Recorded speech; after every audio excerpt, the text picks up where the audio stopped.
Brought to you by NBC bearing, भारताची पहिली bearing उत्पादक। रवींद्र चव्हाणांचे लोक मतदारांना पैसे वाटतात। मालवणमध्ये भाजप कार्यकर्त्याच्या घरी 25 लाख सापडल्यानंतर निलेश राणेंचा आरोप। कारवाईबाबत निवडणूक अधिकाऱ्यांना विचारणा। भाजपकडून पैसे वाटप होत असल्याचे आरोप खोटे।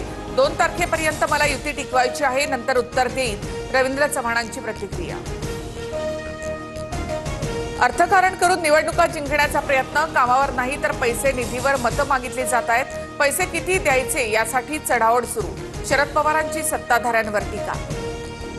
निलेश राणेंनी धाड टाकलेल्या विजय केनवडेकरांच्या घरी नितेश राणेंची भेट। भाजप विकासाच्या अजेंड्यावर निवडणूक लढते, पैसे वाटपाची गरज नाही, नितेश राणेंचं प्रत्युत्तर।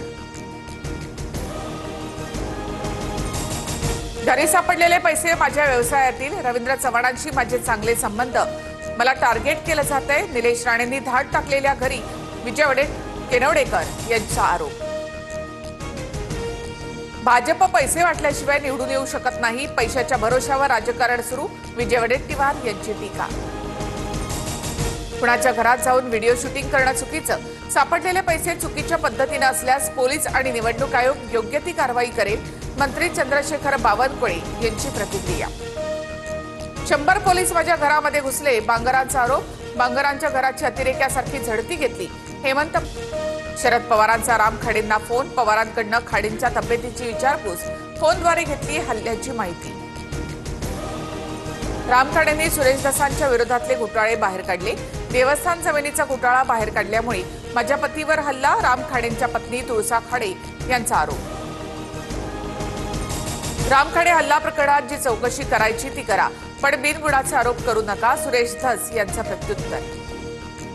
शिवतीर्थ निवासस्थानी राज ठाकरे आणि उद्धव ठाकरेंमध्ये जवळपास 2 तास चर्चा, मुंबई महापालिकेच्या जागा वाटपासंदर्भात चर्चा झाल्याची सूत्रांची माहिती। सोन्याच्या दरात 800 रुपयांची तर चांदीच्या दरात 6,500ची वाढ, सोनं 1,71,574 रुपये प्रतितोळा, तर चांदी 1,70,980 रुपयांवर। नाशिकच्या येवला कृषी उत्पन्न बाजार समितीत कांद्याचे दर 500 ते 700 रुपयांपर्यंत कोसळले। विक्री झालेल्या आणि विक्री होणाऱ्या कांद्याला प्रति क्विंटल 1,000 रुपये अनुदानाची मागणी। शेख हसीना यांना दुसरा मोठा धक्का, फाशीच्या शिक्षेनंतर आता शेख हसीना यांना 21 वर्षांच्या तुरुंगवासाची शिक्षा। पाकिस्तानात आणीबाणी लागण्याची शक्यता, इम्रान खान यांना भेटू न दिल्यामुळे खैबरचे सीएम आक्रमक, तर इम्रान खानला जेलमध्ये मारल्याचा अफगाणी मीडियाचा दावा, आदियाला जेल ना फेटा। Brought to you by NBC bearing, भारताची पहिली बेअरिंग उत्पादक।